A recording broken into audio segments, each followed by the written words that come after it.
Yep. It's nice. Oh, and actually, we do have another cool event. This would interest a lot of people on June 19th at Ancient City Shooting Range. I believe that's where Rob Pincus runs his courses.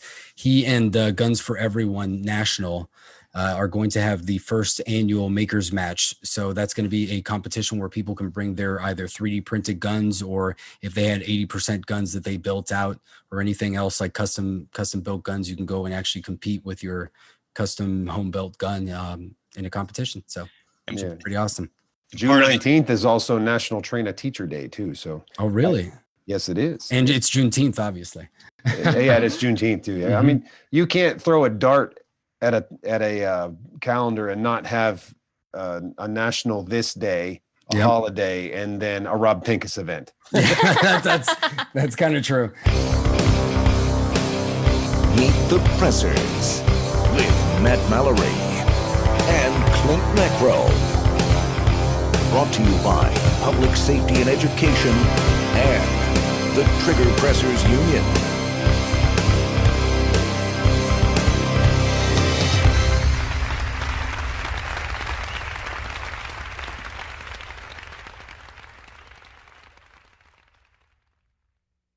This episode is brought to you by Steel City Ammunition. Can't find ammo? We've got it. We'll ship it, and our prices are fair. Mountain Man Medical. The right medical training and gear should be accessible to every American. Mantis. Mantis X helps shooters suck less. Meet the Pressers is also generously supported by other fine companies, ranges, and our Patreon members. Thank you. Welcome, everybody, to Meet the Pressers. My name is Klint Macro, and this is my esteemed colleague, Matthew Mallory. Meet the Pressers is a safe place for trigger pressers to congregate and fellowship and talk about guns, gear, training, political activism, sometimes religion. And today we have a very special guest. Hey, Matt, why don't you give him the introduction? Most definitely. We have a husband and wife duo here, Locked and Loaded Latinos Podcast. We're glad to have you on. And how you guys doing? I see a lot of Marvel stuff in the background. Yeah. Superheroes we have on the show today. Yeah, well, we love it. And thanks for having us on. We're looking forward to it. You guys, you gave a speech on the virtual Second Amendment rally this year. I was on there as well. Yep, that's right. You guys spoke at the first one in 2019, correct? Well, No, you were there. Yeah, that was kind of our first, I guess, Second Amendment advocacy event. Yeah, it was actually the spark that started it all off. We were just, we actually, I wasn't even on social media at all. We tend to be very private people. And that was actually, we had just 2A advocacy was kind of like, we started following advocates and, you know, supporting that way. Mm-hmm. And then the 2A rally in 2019 is actually, we went to Washington, D.C. We got so inspired by the advocates that we met. And everybody was so welcoming that was actually that same weekend was when I decided I was going to jump in feet first against my my introverted private nature and try my hand at advocacy as well. Cool. Who were the people that you were following that made you want to take part of that? I know. I think it kind of started with me. Maj Toure, Tony Simon, Argo KD. J, KD, Kevin Dixie. With the real NOC. And then I kind of got into guns when I was a lot younger. I had my father is ex-Navy, but we didn't grow up with guns in the house at all. He was never against them or anything like that. It's just kind of one of those things that we were born in. I was born in Puerto Rico and my family's from Puerto Rico. At the time, gun ownership in Puerto Rico is pretty difficult. That's changed very recently. We can talk about that later if you'd like. Mm-hmm. But I always had, I was always pretty much raised as a patriot, love the country, what it stands for, believe in the Constitution and respect what the U.S. stands for. And as I got older, I wanted to join the military myself. I wasn't able to because of a medical condition. But a lot of my friends, I was in high school during September 11th. I was a freshman. And so a lot of my older friends enlisted in the Marine Corps and the Army, and they fought in the War on Terror. So when a lot of them came back from deployment, they're the ones who introduced me into firearms and how to shoot properly and things like that. And pretty much my first time at the range, it was a lot of my buddies, they took out their girlfriends and us and basically had to shoot everything from AKs, Benelli M4s, AR-15s, Beretta 92s, pretty much everything, all the stuff that they used in the service and then stuff that they own personally pretty much. And from that moment, it was like, I'm in on this. And as soon as I turned 21 and could buy a handgun legally in Florida where we live, I did. And that's where it got started. You got hooked. Yep. Yeah, that's always fun, man. We especially in the pro-liberty advocacy world, this is such a serious subject, and the Second Amendment is designed to keep us safe, but also keep us safe from the government. But a lot of times people forget just how fun it is to shoot. Mm-hmm. It's fun to shoot, man. It's a lot of fun. It is.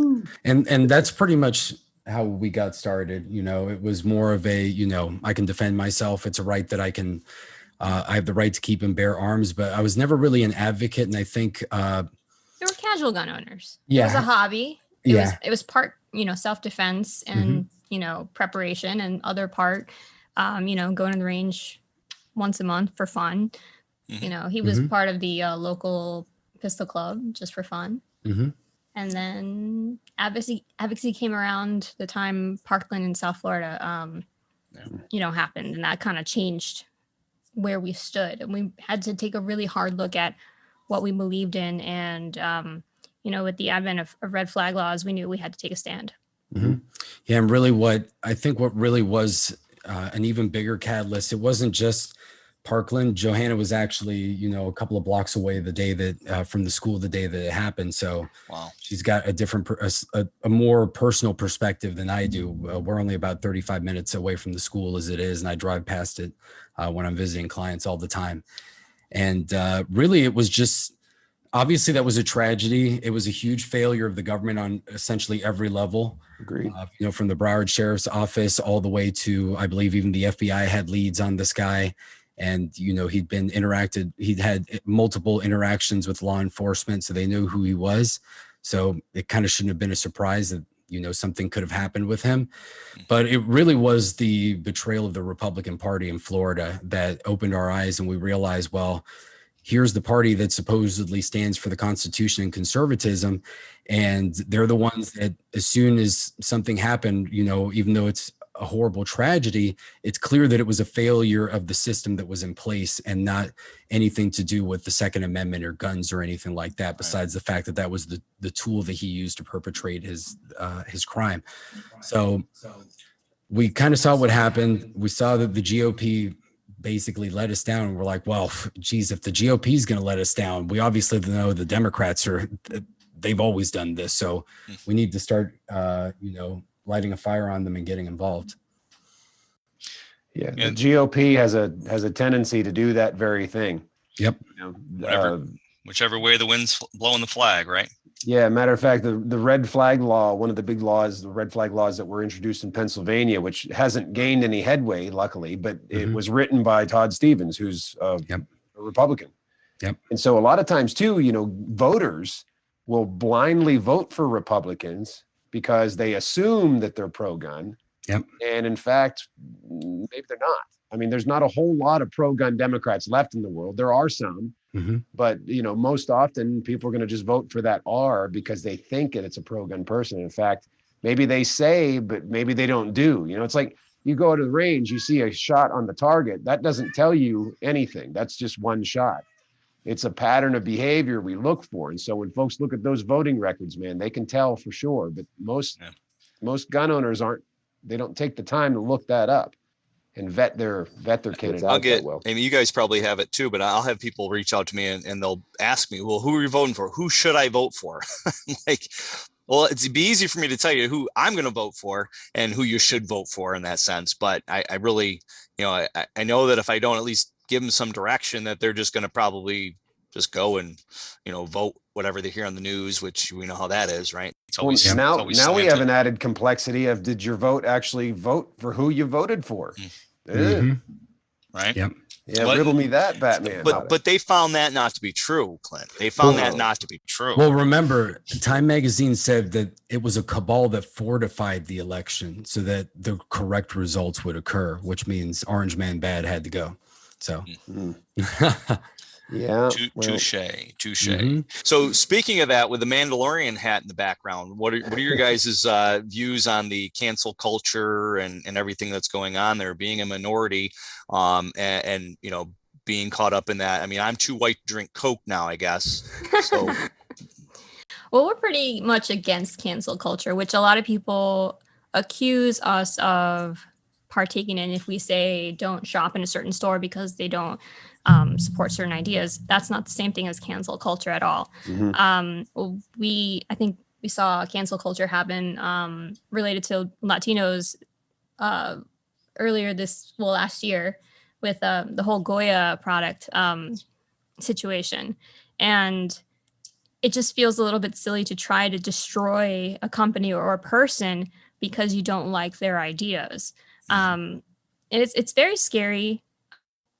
I can understand why people don't want to come out. There's lots of people who are closet, have certain political affiliations and they're in the closet about it, or they don't want to talk about who they voted for because they're terrified of being outed and canceled. And it's a world where you can lose your job now because of your political views, and that's not right.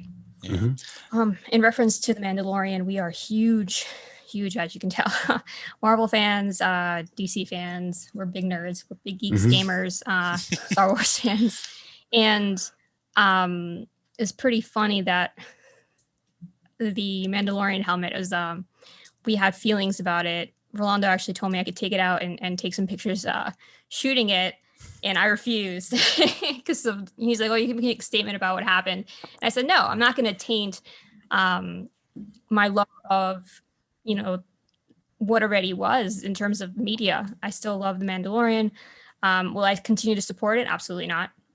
Still love Star Wars. But that's a good distinction, though. It's, you can still love something that you fell in love with in that sense, but then going forward, it kind of, breaks your heart. And that mindset is, I'm not going to put any more money towards that because it doesn't line up with my beliefs, but I still can relish in what used to be.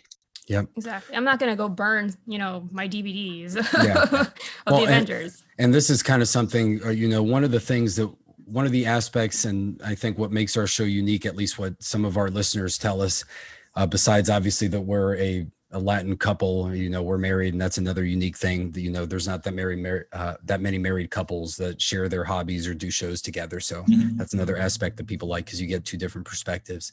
Very true. But they like the fact that, we're Second Amendment advocates. That's our primary focus. But for us, it's really freedom over everything. So we're constitutional advocates. So at the end of our show, we've got 35 episodes now. So we did for the first, what was it, 27 or so. We split it up a little bit more because some of the amendments are really long. We would end the show with a segment where we go over an amendment in the Constitution in English and Spanish. Wow. That's just so... we want to encourage people who maybe English isn't their first language, or maybe their kids are first or second generation. Their parents or grandparents don't speak English, but they still, love this country and came here for a reason, but don't necessarily understand. They know that the United States is a land of opportunity, or at least that's how it has been historically, but not necessarily the reason why and what created that foundation. Especially nowadays, there's so much, negative. They only focus on the negative of history and without any of the nuance or anything like that. And so we try to educate people on that, show them what the Constitution is, what their rights are, and empower them with that knowledge. And show that you can be a true patriot who loves the Constitution as a Hispanic American. Yep, because sometimes I think what the left has done is they've been able to brilliantly, as insidious as it is they're able to say, well, there's a lot of negative or terrible aspects of American history. So because some of the founders were hypocrites because they advocated for these things, they may have owned slaves, or they didn't give women the right to vote or whatever at the time, that doesn't change the message and the foundation that they created. Saying that all men are created equal and endowed with certain inalienable rights by their creator, there's nothing controversial about that. Whether they believed it themselves or not, and whether they lived up to their own standard, that's a little bit irrelevant. Was the message right or not? It would be like if, somebody that you despise tells you, if you eat a lot of sugar, you might get diabetes and get fat. And you're going to be like, you know what? I hate you, so I'm going to do that on purpose. It's like, wow, that's just being dumb. That's a good analogy. That's a good analogy. Yeah. Really good analogy. Yeah. Hi, I'm Catherine Mortensen, Vice President of Communications with Americans for Limited Government. You can check us out at thedailytorch.com. That's our blog. And this is Meet the Pressers with Matt Mallory and Klint Macro. Meet the Pressers. Well, Rolando and I have very distinct backgrounds politically, at least how we grew up. I grew up as first generation child of immigrants. My mom is Colombian, my dad is Dominican, and I grew up as we were supposed to, according to, the media. We're staunch Democrats. And that kind of changed as I finished college and went into the workforce, and it just kind of happens that way when you start paying taxes and paying attention to things. Real life hits you. Yeah. And, I started, becoming more conservative or realizing I had conservative values. And at some point I just realized, no, this is really what I believe in. So, in quote unquote, got red pilled, but not really, because it happened over the course of time, not just one thing happening at once. And then Rolando kind of grew up conservative. So that was the different thing. And I think when we met, I kind of, those ideas that I was already forming crystallized, and, guns came into it as a hobby, like we said. And advocacy kind of just happened, like we said, with Parkland, and our political evolution continued, because at that point, I guess we were Republican. I would say that we would have been. I definitely started and grew up more as a neoconservative, which now I think is disgusting. But and I've moved more towards, I guess you could say, conservatarian. So I'm very much about limited government, a limited government conservative, and more getting back to the basic values, states' rights, things like that. And really, it was the GOP's actions after Parkland that made me realize that the GOP doesn't even stand for conservatism themselves. Right. So it's really like, well, they're going to be the party that by default we probably back the most, but even they're unreliable when it comes to that. So, it's kind of like how I think a lot of Democrats say that they didn't change, the Democratic Party left them. It's kind of the same thing with the Republicans, even if not as drastic, but they've kind of let us down in a lot of ways. So I would say that I'm probably politically conservative, but not necessarily not a Republican. I say we're politically homeless. Yeah, in some sense, I hear that. I think most of the people in positions of power, which it shouldn't be power, it should be leadership. But these folks that are in positions of power, all they care about is remaining elected. Yep. Of course, not every single one of them. That would be unfair of me to insinuate. But if you look at the video, like I was watching C-SPAN before this alleged insurrection that took place, and the people that were fighting for, looking into the election, because there was hanky-panky that went on. I can say, at least in Pennsylvania, I know for a fact that there was hanky-panky that went on. Yep. When that alleged insurrection took place and all those cops opened up the door and let the people in, whatever actually happened there, and they stopped their debates. Prior to that, people were talking about our constitutional republic. And the Democrats were all saying democracy, democracy, democracy. Yep. It was like two definite, very, very much distinct talking points that each side was saying. After the insurrection happened, all the Republicans were now saying democracy, democracy, democracy. And I'm not exactly sure what that means yet, but if you watch the video pre-incursion, after incursion, all the Republicans now are saying democracy. It's like it's a code word for mob rule. And that's exactly what democracy is. Yep. But all of you guys, as we all here pay attention to that stuff, see if you see that pattern happen as you look back at videos or interviews and stuff. And maybe I'm onto something here, and maybe I'm just making something up. But yeah, the Republicans were all Constitution Republic, and then after the so-called insurrection, then they're saying democracy. Well, I think part of that, and you kind of hit the nail on the head and put it in a good package. We look at Benjamin Franklin. He gave us a republic, and now we turn around and we're looking at what happened at January 6th was pretty much what our founders did back in the day to try to take back the government. I mean, the Second Amendment is there for to keep our government from turning into a tyranny. Yeah, but that's not what happened January 6th, because there was nobody armed. No. I mean, I know, but I think that there was people there that were thinking that way. And I think that the emotion went that way. And I think that the Republicans seen that and didn't want to be associated with that and Republican. And now they're turning and saying the other so that they can separate themselves from it. So I think that that's a two-sided coin there. And that's why they flipped, because they're trying to once again go where the wind's flowing. Yep. Yeah. I'm really surprised to see how witness the efficacy of fences and walls around the Capitol. Right. Interesting. Can't have one around the country, but we got to have one around the Capitol now. Yeah. And then, we're all of a sudden pro-military and law enforcement when we're the ones that when we need it, right? Yeah. When there's riots in cities and things like that, oh no, we can't have that. And then give them give that organization a Nobel Peace Prize. Yeah. One of the ways that I guess you could say that I've been trying to destroy their narratives, and it's actually been pretty effective, because surprisingly, on Twitter, when you go after the Moms Demand Action people and the Bloomberg people, they will always clap back at you no matter what, even if you have the facts. Yep. But one thing that I've done to them recently, and I've told Joe this, and really I've told Joe that unfortunately, because of the way that the country is shaping up, the left loves to use race and bludgeon people over the head with it. Yep. So I said, well, rather than accepting this, we just have to use that. The onus is on essentially people like us, and a lot of our mentors are Black gun owners and things like that. It's almost the onus on us, even though it shouldn't have to be. It should be on everybody, but to basically tell them, no, that's pretty much unacceptable. But this is so. You're telling me as a Hispanic person that the police need to be defunded. Okay, that's fine. But then you're telling me that white supremacists are around every corner trying to kill me. You want to defund the police, and you want to take away or restrict my access to firearms. So one of these, these things don't fit.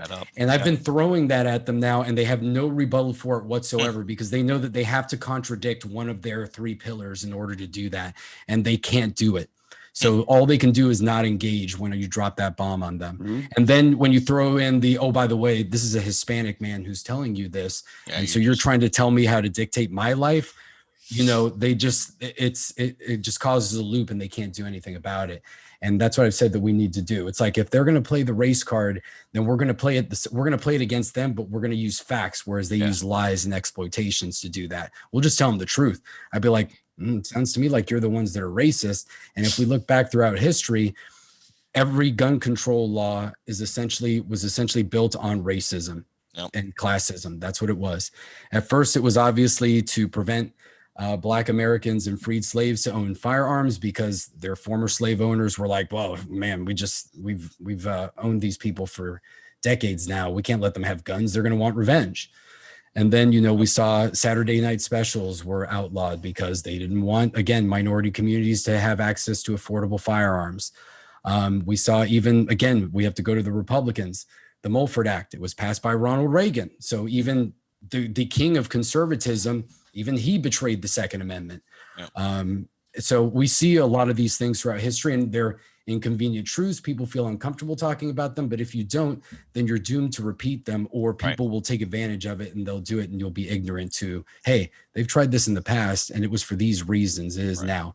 So I always like to throw in, gun control is racist. Gun control is sexist because it also hurts women, and it's classist because it hurts those that are in the poorest communities by having to pay licenses, taxes, onerous things like that. Right. And so sexism, racism, classism, if you believe in gun control, you might just be for one of those things or for all three. And that's very difficult for them to rebut. Yeah, you hit it out of the park. That's what I was doing there. Hit that right out of the park. That's a good way to put it. And they've been chipping away at it for a long time. You made a good reference to Reagan, and a current correlation to that would be Trump and the bump stock ban. Yeah, it's absolutely true. And sometimes I think, and I look at that and I say, okay, is there a bigger plan there? Is there something behind the scenes that he knew, some deal he made to keep the Democrats from coming for our guns more? If he said, okay, listen, well, if I give you the bump stock and I do an executive order, will you turn around and back off on XYZ? So I can't, I mean, that's the only saving face I'd have. But at some point too, we see that with the Republicans all the time. They're giving an inch and they're taking a mile. That sets precedent to where a plasticky thing is a gun. So now that we see them going after 80% lowers and things like that, that aren't guns, but now, well, the bump stock was a gun. So therefore this should be classified as such. I do find it a little bit annoying that conservatives can't take the tactics of leftists where they go for the whole thing. Okay. Like you see things with like HR, 127, where they're going for the whole pie. Yep. They probably know they're not going to get it, but they try. And then any compromise will still be a win for them. Exactly. Yeah. So why can't they just use that same tactic? Right. They're constantly giving an inch, and giving an inch. And then before you know it, they have the whole mile. Yep. And we're not using that tactic. We should be going full, like we had the House, we had the Senate, we had the president, we had everything, like the whole gamble, and we did nothing. We should have gotten rid of the ATF. We should have gotten all this. That would have been awesome. And we did nothing, and then we could have done the same thing. Get rid of all this. We want machine guns and tanks. Bazookas. Don't forget bazookas. I want a bazooka. But then that would have at least, we would have been able to get them to concede a little bit, and they've never tried that tactic. Yeah, but I think the problem is they all work for the same thing, whatever 1,000. That is. I don't pretend to know what that is, but what they only care about is getting reelected and protecting the elected class. That's why we'll never see term limits. We're not going to see term limits. Well, what is it that they say? They say Republicans hold seats and Democrats hold power. That's kind of the difference. So Republicans are just happy to be there, get that paycheck, and they're like, yeah, we're here. We get to hang out. We get all the benefits. And as long as we do the minimum, we get to hang out here. The Democrats are like, not only do I want to be here, while I'm here, I'm going to wield the power and get what I want out of it. And then make sure that I never lose power by gaining even more of it. It's funny you say that. While they have immunity. Yep. It's funny you say that because look what Biden did the second he got in office. What was it, like 1,500 executive orders or something? I'm kidding, but it was a lot. And actually, speaking to the Republicans again, last night, I Mo Brooks posted this on Twitter, like, oh, we just proposed a new bill. I've got 35 Republican co-sponsors, and essentially it's trying to make it illegal, for, it's not even national reciprocity. It's really a transportation of firearms act. So if you live in one state where, you can own a certain firearm and you have to pass through like New Jersey or something like that, that obviously has onerous magazine restrictions. The police can't arrest you, while you're passing through or anything like that. I was like, so let me get this straight. You had everything for 2 years. You had Trump for 4 years, which I get. You can't necessarily do anything without the House. But so you had all of that. And now when you have absolutely zero chance of getting anything passed, you propose a pro-gun law, and it's not even that strong. It's weak. Right. It's like, okay, this is a nice law, but this is not really doing anything to take our rights back. It's just to put restrictions between states. But it's a talking point that he can make next election to his constituents and say, here, I proposed this, I sponsored this, I wrote this. It's all a facade. But yeah, I pretty much, retweeted him and said that, I was like, so this is what you guys do after 4 years, and you wonder why you lost the Senate. I mean, it's no surprise. It's reminiscent of back when they were trying to get rid of Obamacare in the beginning, or before Trump got in. They were throwing up this, we're going to fight it. and they were fighting, and they know they weren't going to win. That's the only reason they fought it. And then once Trump got in, there was like crickets. You didn't hear a damn thing from them. And, you know, Johanna, you made a good point. You said you're upset. I'm pissed. I'm pissed that the Republicans are so passive. You know, so much so that once Trump said that he was going to create a new party, I actually thought, I kind of got excited, like, new party, what?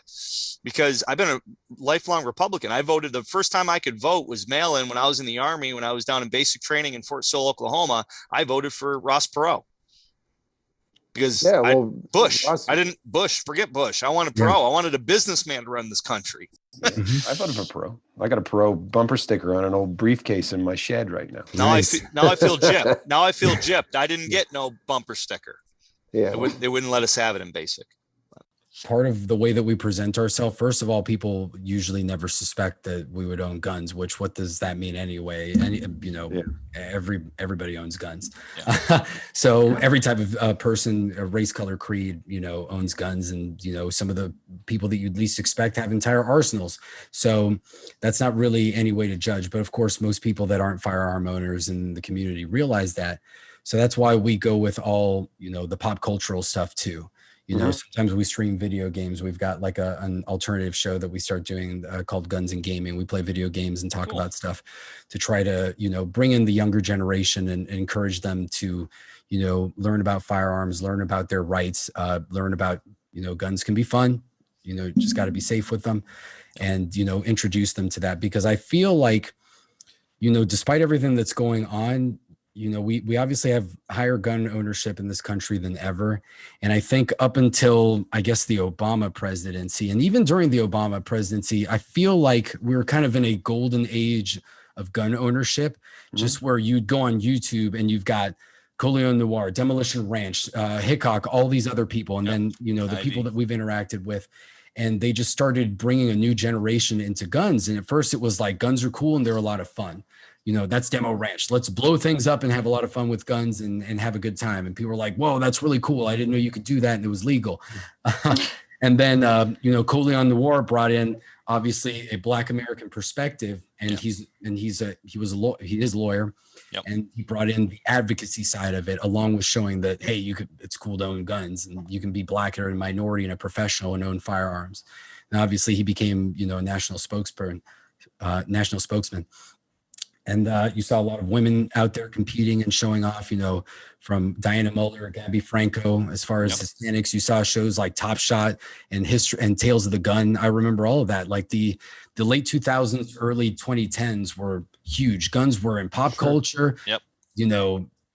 Despite, that we had Columbine about a decade before that, it didn't have the vitriol that it had now. You still had the anti-gun left that would always do their thing, but really it seemed like the culture itself kind of rejected that belief. And they're like, guns are fine. They're pretty cool. As long as you're not an idiot, who cares?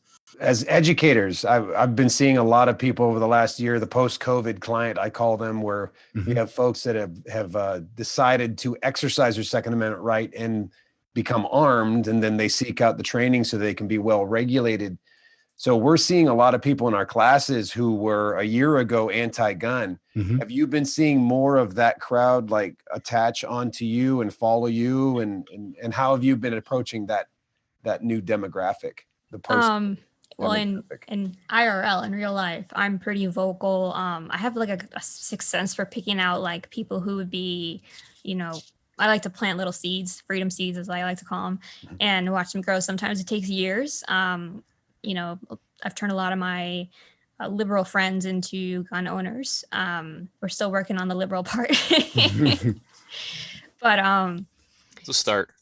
But I didn't know if I was having an effect online, but I do get DMs from people. And I think that's like my favorite part of everything. It's like, I don't care how many viewers we get. I don't care how many followers we get. Like, we're still pretty small potatoes compared to some of the other people. But it's all worth it when I get a message from someone who's, whether it's just female or Hispanic or both. And they say, thank you so much. You really, really helped me. That's what makes it worth it. Just those moments when you affect even one person's life and help them get armed, or help them feel, not alone out there, or help them change, get their mind in a different place. That's what makes it all worth it. Well, we move a mountain one shovel full at a time, or with a whole bunch of dynamite. Absolutely. And it's all about empowering our fellow Americans to help them to exercise those rights and protect themselves and their family. I think that's the righteous cause, and that's why we all get involved with it. Exactly. So could you tell our viewers how they can subscribe to your show and look at your website? Yeah, of course. You can find us on, obviously YouTube is our channel. It's youtube.com/C/Locked Loaded Latinos. And that's pretty much how you can find us anywhere with the Locked Loaded Latinos. So yeah, they can check us out there. We do the live show every Sunday at 7 p.m. Eastern time. Well, we've been talking about adding more episodes, but we'll probably add more things like our guns and gaming and doing, more pre-recorded kind of segments. Joe's got a lot of footage. She was at the Diana Muller's Ambassador Academy for a week, 2 or 3 weeks ago. So that's where she met you. Yep. And so we've got a lot of content from there that we want to set up. And you can also find us on Instagram, Latina Locked and Loaded. Yep. And that is Mr. Puerto Rican Pistolero. Puerto Rican Pistolero. Just Puerto Rican Pistolero. So if anybody wants to find us out there, we are on Instagram. Mm-hmm. A colleague of mine actually was trying to get me to come down to Puerto Rico and put on a USCCA DSF instructor course. I'm hoping that'll end up materializing. He lives on a boat. That would be kind of cool. That would be pretty awesome. Yeah, the gun laws there have completely changed now, so it's definitely a good opportunity. They actually have reciprocity with 50 states now. They went from basically being just as bad as New York to now basically being better than half the states in the country, better than some pro 2A states in some ways, and less restrictive than the blue states. Yeah, that's awesome. So is that because of a political change, or? Well, yeah. So the governor, I don't know if she's the former governor. I forgot what happened last time, but we had the one governor that resigned because of his social media comments or whatever, and then his vice governor, she took over. The lieutenant governor took over, Wanda Vasquez, and I don't know her background or why she did this. But out of nowhere, she just basically made a decree one day, and she's like, all Puerto Ricans are U.S. citizens. All U.S. citizens can exercise their Second Amendment rights. Therefore, all Puerto Ricans should be able to exercise their Second Amendment rights. So I'm basically going to get rid of most of our gun restrictions. And, Amen. I'll be damned. Imagine an elected official promoting liberty of the citizen. Right. Yeah. I mean, that was one time where I'm like, I'm down with that executive order. Right. And get her to run for president. Yeah. Well, cool. Yeah. Awesome having you guys on. Yep. Our pleasure. Have a great day. Stay fine. Hi, I'm Kim Petters, and I'm a Second Amendment advocate from Delaware. I also advocate for all cannabis consumers medically and recreationally to keep their Second Amendment rights. And I'm on with Meet the Pressers, Matt Mallory, and Klint Macro. Meet the Pressers. There's lots of sponsors that make this show possible, like Mountain Man Medical. Check them out and give them your business. This episode is brought to you by Steel City Ammunition. Can't find ammo? We've got it. We'll ship it, and our prices are fair. Mountain Man Medical. The right medical training and gear should be accessible to every American. Mantis. Mantis X helps shooters suck less. Meet the Pressers is also generously supported by other fine companies, ranges, and our Patreon members. Thank you. Thanks for watching or listening to our show. Make sure to like, comment, subscribe, share. Click that little bell thingy so you know when the next episode's uploaded. Support us on Patreon. Come to one of our classes. Host us to come to you and do one of our classes at your location. And until next time, adieu. Thank you for watching Meet the Pressers.